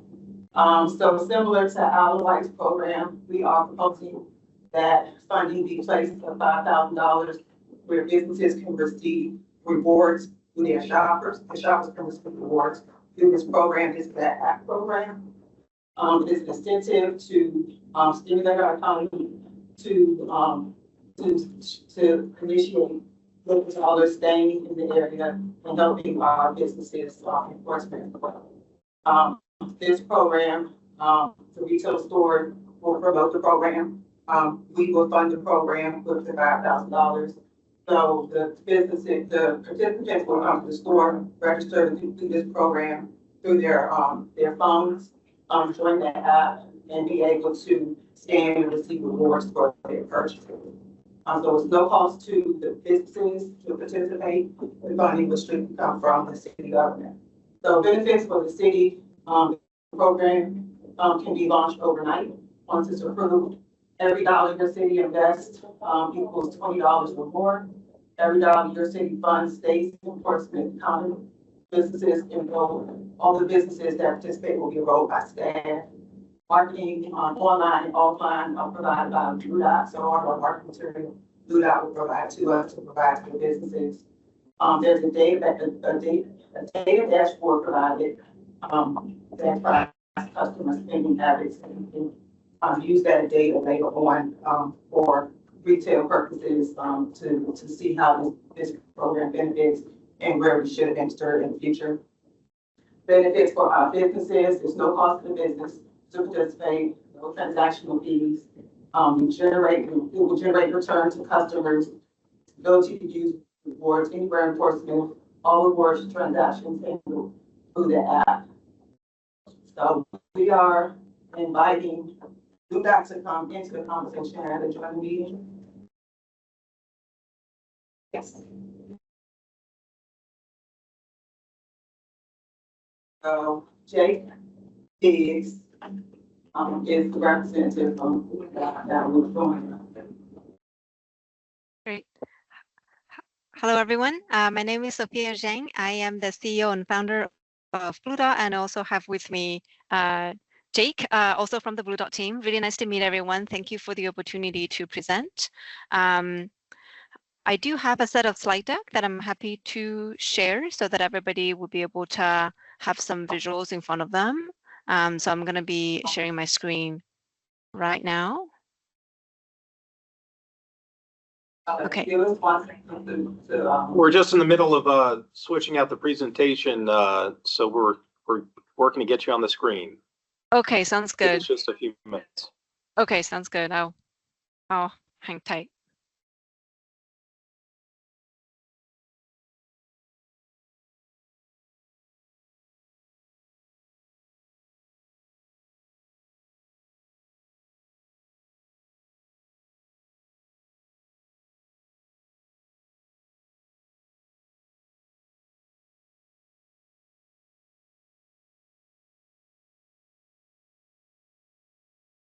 Okay, you can share your screen now. Okay, I think we're good.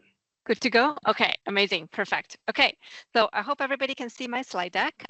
So for the next, let's say 10 minutes or so, I will be giving you guys an overview of how the program works for a consumer, for a business, as well as for the city, for the administrators. So let's go ahead and get started. So in a nutshell, Open Rewards is a community-wide rewards program to incentivize consumers to shop local. So this we've launched this program very successfully in a number of jurisdictions all across the country, and have really been really encouraged by the economic impact that we've been able to generate, as well as measure in all of the communities that it is live in so far. So a few reasons why we really love the rewards model is that it is very directly stimulating the local economy. It gives local shoppers real incentives in terms of where they shop and how they spend and the businesses that they visit, just based on all of the traction as well as the feedback that we've gotten from users and business owners so far is extremely effective in terms of motivating and incentivizing our consumers to shop. And in this case, obviously, we want them to shop at the local businesses that you guys have decided to include in the program. Okay, so in the next few slides, I'll go over exactly how the program works. And let's start with how it works for a consumer. So as a consumer, you would download the app from either of the app stores and then create a free account. Once the account is created, the consumer will be able to start earning rewards anytime they spend money at any of the local businesses included in the program. So here, we really want to make sure that the program is as inclusive and equitable towards everyone as possible. So there's a way for all the consumers to participate regardless of how they pay for their purchases. Credit card, debit card, and cash are all very much valid means of shopping local. So all of those consumers will have a way to participate. Even if a business is cash only, there's a way to participate as well. So all of these mechanisms are going to be covered in the next two slides. So you'll see exactly how that'll work. Once the consumer has now earned a few dollars, let's say in their virtual wallet within the Open Rewards app, they can then redeem the rewards towards another purchase, but it has to be within the same community, right? So for example, let's say that I earned $5 by getting dinner at a restaurant. I can then redeem that $5 to get coffee, get ice cream, as long as it's another eligible business, all within the same community. So what this does is two things. A, it guarantees that every single dollar you guys invest into the program stays local. Literally, no users can take it out or cash it out for that matter until they have spent it back at another business, right? So every single dollar stays local. And secondly, having, $5, $10, $20 of rewards in your virtual wallet, especially if you guys set an expiration date, is a huge incentive, right? If I have $20 expiring at the end of November, I'm definitely going to find a way to spend that. And guess what? I have to pick from one of the businesses in your program. Okay, so how does that exactly work? So let's say I am a consumer and I visited one of the local businesses in your program now, and I bought something. Perfect. At the end of my purchase, I would pay for my bill in full. And then there are two ways for me to earn that reward. I can either link my credit card with the app, which will allow the system to see the transactions on the card. So you swap your card, we get the transactions data, and great, here's your however much percentage of rewards, and then you'll just get a notification in your phone and you're all set. Okay. In all the other scenarios, let's say I don't have a card, I didn't shop by card, I don't want to link my card for whatever reason. For all those reasons, the user would just quickly take out the app and take a photo of the receipt. They submit a receipt, it's processed and reviewed, and then they will get the rewards in their app as well. So either way, it covers just about any method somebody might be shopping locally. And we have a really extensive fraud checking mechanism to make sure that we don't have any users submitting the same receipt twice, right? So we want to make sure that we catch any of those mistakes or errors and making sure that we're distributing the rewards to the right users for the right purchases. Okay. Now, let's say that I have saved $5 in my virtual wallet and I want to redeem that towards a weekend brunch. Okay, so what I would do is go to a restaurant in the program, have my brunch. At the end, I would again pay for the bill in full and then come into the app. And this time I'm saying, great, I want to redeem my $5 towards this brunch. Here's my receipt. They get that submitted and then we'll be processing their redemption through, you can think of it as a reimbursement, right? So they first pay out of pocket and then we'll reimburse them the redemption. So in this case, let's say it's $5, the user will be getting that back through Venmo, PayPal, Zelle, or a check mailed to their house.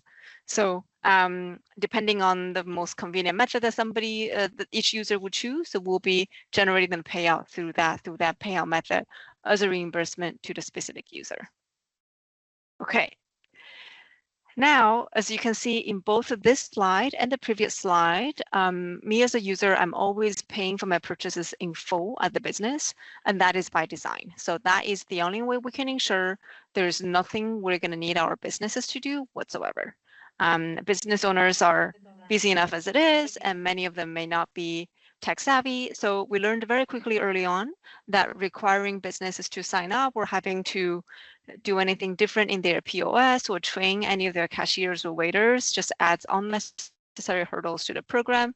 It leads to a really poor launch and it leads to really poor experiences for the businesses and for the consumers alike. So in this current model, there's nothing we need the business to do whatsoever. It's completely transparent to them. Consumers are going to be always paying for their bills in full at the business, and then do all of the rewards earning and redemption directly with us through the app.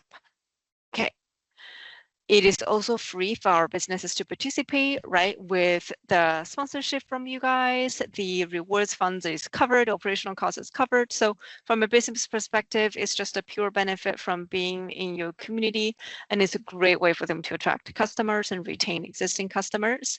We have really strong quantitative and qualitative feedback from all of our users, just in terms of how effective it is for them to get some extra rewards and shop local. So it's been really exciting to be able to see that. Okay.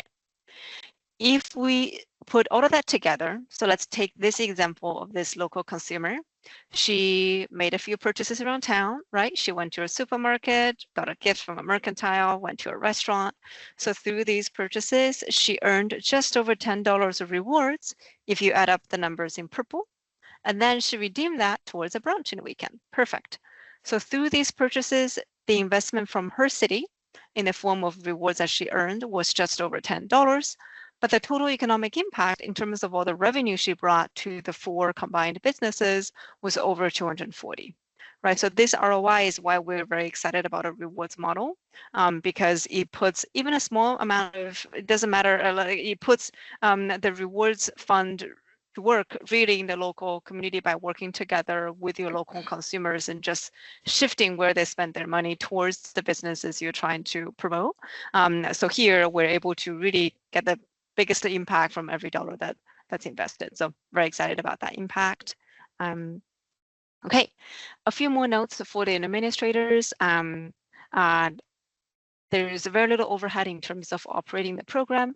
Most everything is handled by us. So in terms of Venmoing people or checking receipts, all of that is done by the app. And there will be a data dashboard as well to be able to cover all of the metrics that we'll be tracking. Things like how much rewards fund is invested, how much rewards fund has been distributed, how much has expired and returned into the pool, where are people shopping, where are people coming from, what are the businesses that are most popular? What's the feedback from users so far? So all of those metrics are going to be available directly through the dashboard in a live basis. Okay, amazing, perfect. I will conclude the presentation today with some metrics and feedback that we've seen. So far, over 85% of our users have indicated that Open Rewards really did positively influence their decision to shop local.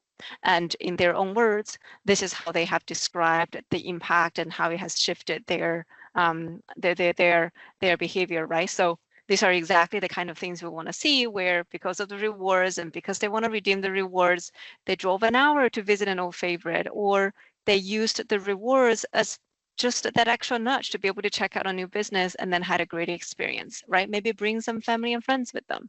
So as well as being able to utilize the app for holiday shopping or special occasions, it's just been really, really impactful to be able to see that feedback. And similarly, from our business owners' perspective, the impact that they've seen, just tangible changes on how the foot traffic they've seen coming through their doors and old customers retention, right? So all of that are exactly the kind of changes that is very meaningful.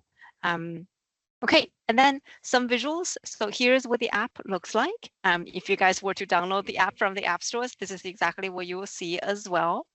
On the homepage is where all of our users are going to be performing most of the actions. So when they claim receipts, redeem receipts, all of the good stuff are going to be happening through the front page, very easily accessible.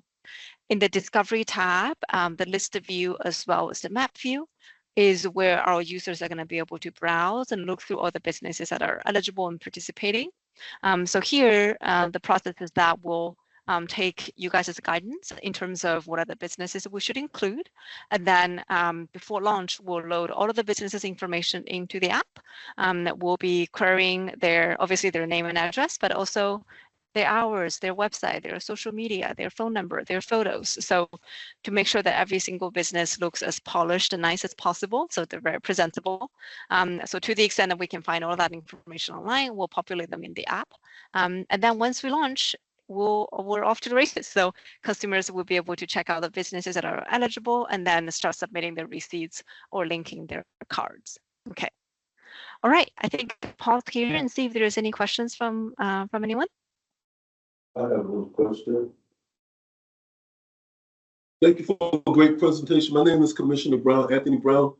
It was a great presentation. I see a lot of cities. I looked on my Google while you were talking and saw a lot of cities are using your product. Correct, yes. I have one question.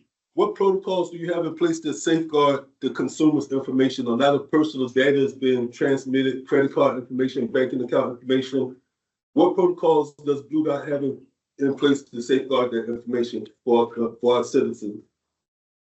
Great question. Yes. So in terms of the data that we're collecting from our users, if a user just creates their account, the only thing that we'll be collecting would just be their name, phone number, and email. However, if a user does choose to connect their card through Plaid, which is the fintech service of apps like Venmo, we use those, then they will be authorizing us to store those transactions data.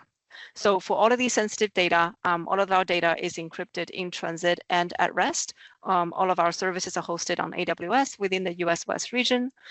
So everything is up to the industry standard in terms of the security practices and making sure that all of the information is secure and private.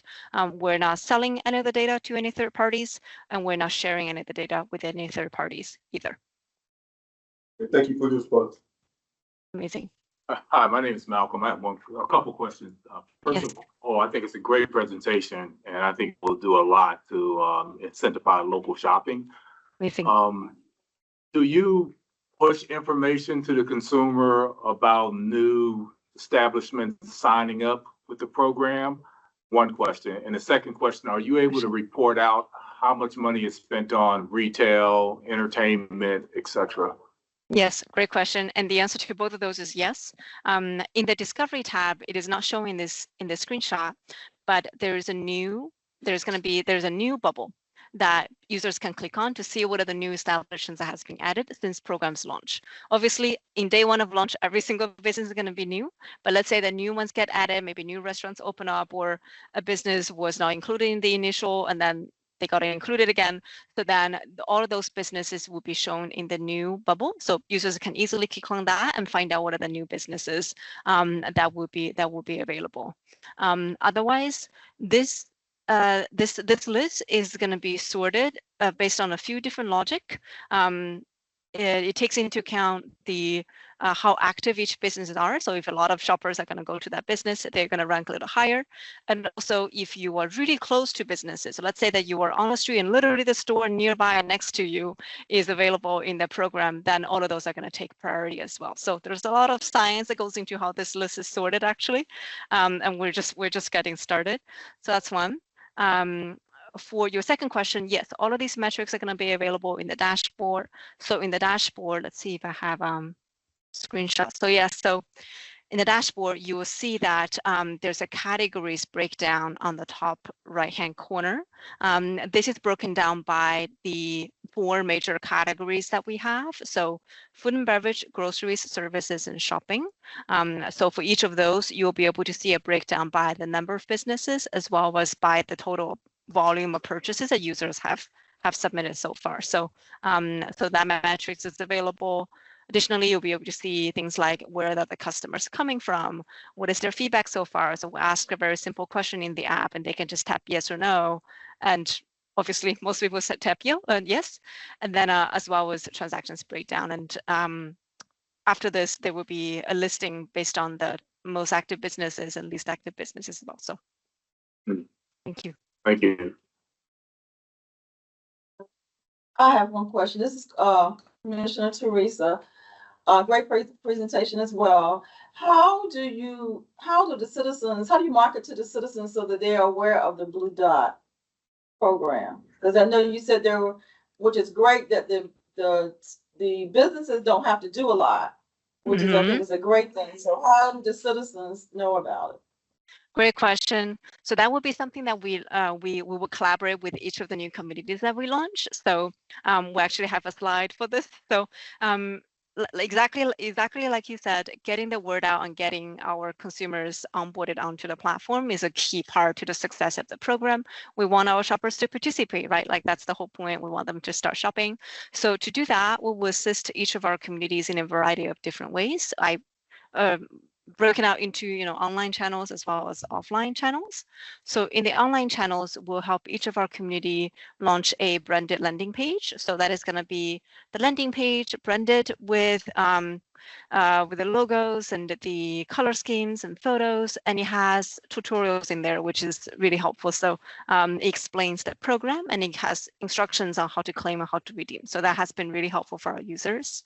In addition to that, we have lots of templates for news release, for social media posts that has worked really well for all of the other communities that we've launched so far. So those are some things that we can quickly design digital assets and push it out through whatever is the usual channels that your local residents would get their news from, whether it's social media, whether it's a newsletter, right? Whether it's any local organizations that are pushing news out through the web or through any of the existing channels.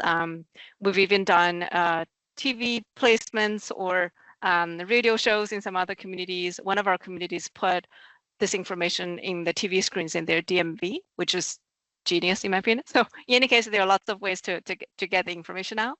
On the offline side, we have designed lots of printed assets for our cities as well. So things like flyers, stickers, table tents, posters, anything. So to the extent that we can get our businesses engaged and help us promote the program through their physical spaces is really amazing. So let's say that you go into a restaurant and at a checkout counter or on your table, there's a table tent that tells you, hey, do you want to earn 5% rewards from this purchase that you can redeem anywhere in our city? That works wonders in terms of attracting users. So a combination of both of these channels would be what we recommend, and we'll work with our communities to see what are the most effective channels for your local residents. Thank you for the question. Just one more question. Yes. If I sign up for the program in Arlington, Virginia, and I Yes. come to Portsmouth, would I be able to use it in Portsmouth? No, Or is it only- unfortunately. only within those communities. So if you earned dollars in Arlington, you can only redeem that in Arlington. And similarly, if any of your residents earned rewards here, they will have to redeem here. So I want to thank Sophie and Jake for showing up today for presenting and giving better job that I can ever do. I'm so happy. And being here to answer the questions. Thank you so much. But what I like most about this program is that we can design it to fit Portsmouth. So we can we can customize it for holidays, or if we want to do something special for Black History Month, we can do an additional promotion. If we want to do something for shops Saturday, for the Saturday, Small Business Saturday, we can do a special promotion for that. So I like that we can customize it the way that we want to. And I, just to get a feel of if the businesses would be open to it at the Old Town Business Association meeting. I mentioned the potential of this program being launched, and this is probably the first time I had a lot of people ask any questions about how they can sign up. And after talking to representatives from Outright, they run it for a year. They place $5,000 in their pot, and they still have money in their pot to be spent and used by consumers. So that's why I suggested 5,000. Do a run, see how that goes, see how quickly it spends. And you can always come back to the table, which I like, and replenish it and feel that it's a program we want to continue to promote and invest in. But thank you, Sophia and Jake. Thank you for letting us, Autumn, come in. It's a Everyone. pleasure meeting you all, and everybody have a wonderful Tuesday. Today's not Wednesday. Yeah, okay. Thanks, Thank you all. everyone. Appreciate it.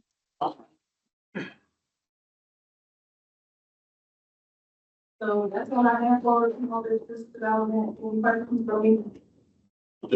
Yeah, it's a great program.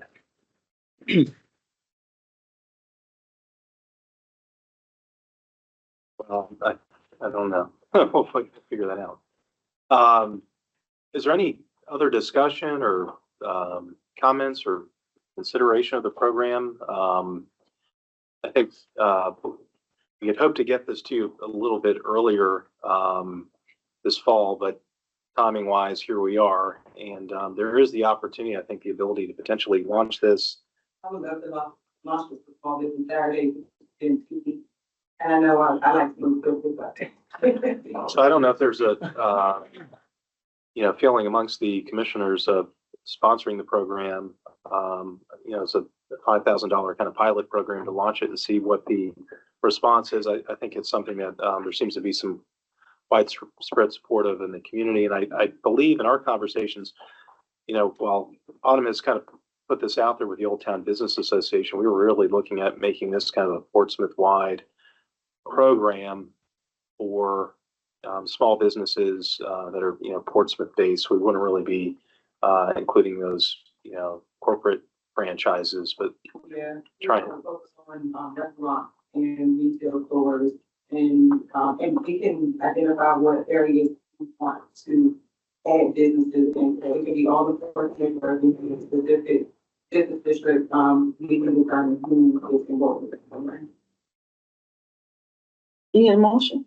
well, if there's a desire. Yeah, I move that we pilot this program in the amount of $5,000, the open rewards program.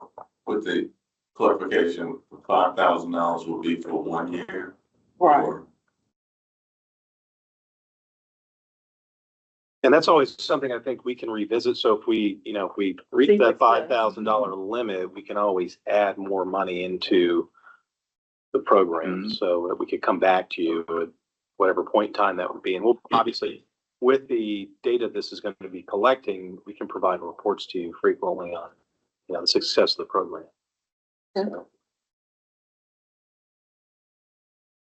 so we have a motion for a $5,000 sponsorship of Blue Dot for 1 year.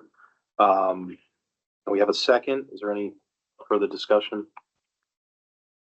Okay, I'll read the roll. Mr. Mitchell, Yes. Mr. Brown, Yes. Mrs. Saunders Smith, Yes. Smith is absent. Mr. James Yes. and Mr. Harmon. Yes. Chair, the item is approved by a vote of 5-0.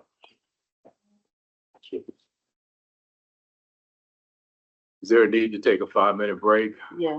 Okay, let's do a 5-minute break. Well, You wanna go into close first? yeah, if we could Okay. go ahead and do the Okay. close. James. Mr. James? Oh, he's saying. Um, I'm sorry. We're gonna go and close before we do the break. Sorry. Oh, no problem.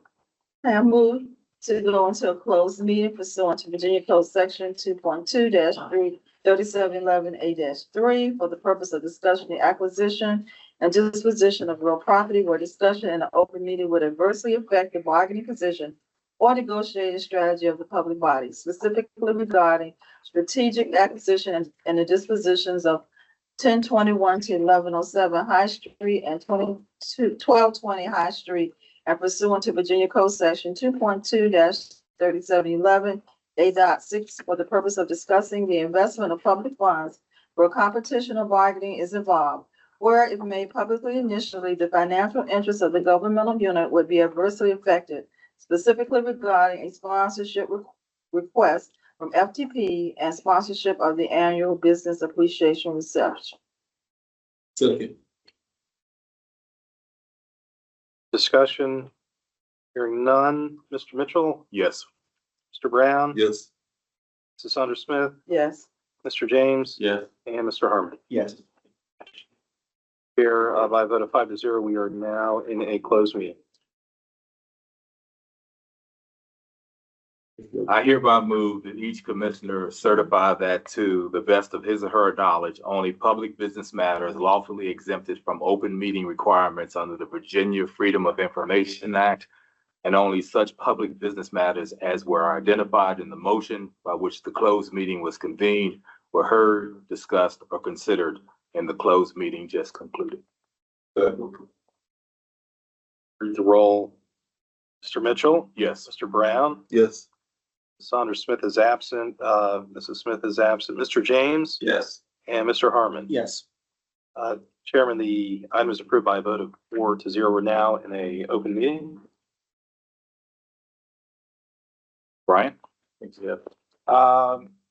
Yes, unless there are any items submitted by, board members. I saw some activity going on at the John Gould dealership. Do we know what's going on there? The property has sold. So my understanding is the transaction closed, this week. And I don't have any information that I'm able to share at this time as a private buyer that, did purchase the property. It's been kind of under a couple of contracts over the last 6 months, but, it's in the hands of a new owner. Okay, awesome. And I also was speaking to the owners of the Chick-fil-A, Erica and Will Taylor, and they mentioned that they would be very interested in having a Midtown Association for Business. They wanted to know what would be their next steps to gaining interest. I mean, of course, they said they would reach out to businesses around them, but from an economic development authority standard, like what would they need to do? What are the next steps to kind of get that off the ground? I'd be happy to follow up with Will. I mean, essentially, they would need to come together and form a organization, and increase their membership. But we could certainly work with them to help them do that, but they would need to kind of take the lead on that. Yeah, but I can certainly follow up with Will. Yeah. They do have a very active one. They want to check what's the place on airline. Florida County? Yeah. I mean, they were really active way back, so they could give them some historical data. The only thing I found online was that the last active chapter was like 2017. Yeah. So. Yeah. But I think he'd be a great individual to take the lead on that. He's, he he needs to be well suited. Brian, do you have a date on the demolition of the home property? We do not. We're, for the homeless property, we're working to get the demolition plan prepared, and we actually been working to procure that still. So, once that's procured, I would say probably 60 days for the plans to be prepared, then they would need to be put out to bid. But, 90 days is kind of what we're targeting there, which would coincide with the new development activity. I have a quick question. I saw a news article there about a robbery that happened in Portsmouth with the local mom and pop computer and cell phone repair store. They went in and stole all of the store's inventory, including customers' phones that were there to be repaired, and pretty much shut this business out. Do we have a fund or a contingency as an economic development, aside from their insurance, their business insurance, which they should have in place? But is there something as an EDA that we could do to help a local business such as that recover from that type of incident? I think we do. We did something for the skate shop, remember? Yeah. Yeah. I don't know what account that came out of. That was out of the business economic development grant line, and that was kind of I think a one-time situation, but there's no set or established fund for providing funding to businesses that have had a unfortunate, situation like what you've described.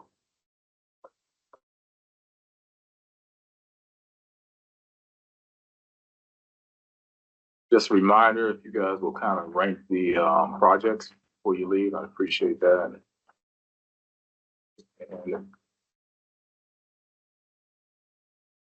In terms of report backs, we do have just one item, which is I just wanted to take a moment to introduce a new team member to the EDA board, and that is Anisha Golston, who's over my shoulder here behind me. I think she partially introduced herself during the closed portion of the meeting, but she's recently joined the team as of Monday, last Tuesday, excuse me, and has relocated from Texas, but is a Hampton Roads native. And can you tell them about yourself? I don't need to know your story. So I'm originally from San Diego, California. Moved out here when I was 16. Military brat, the Navy. Graduated from Norfolk State University. Got my master's from Regent University in Strategic Communications. I'm one of the boomerangers. So I was under the impression that Texas had all these job opportunities. A family out there, so I went out there to see what it was like. Didn't like it, hated. Came back home, got this wonderful opportunity. I did work in the economic development department for the city of Hampton prior to moving to Texas. Loved it there, but I loved Portsmouth even more. I grew up in Suffolk, so yeah, you guys are my neighbors, cousins, all that great stuff. And I'm just so happy to be a part of this team. Good. Excellent. Well, Sunny, Anisha. Excited to have her on board, and we're going to be seeing a lot more of her in the near future. And that was it. Chairman, what are the instructions for this? It's rank them in terms of priority, which 1, 2, 3, or 4. Yeah, 1 through 4. Where's lunch? Oh, I'm just joking. I'm just joking.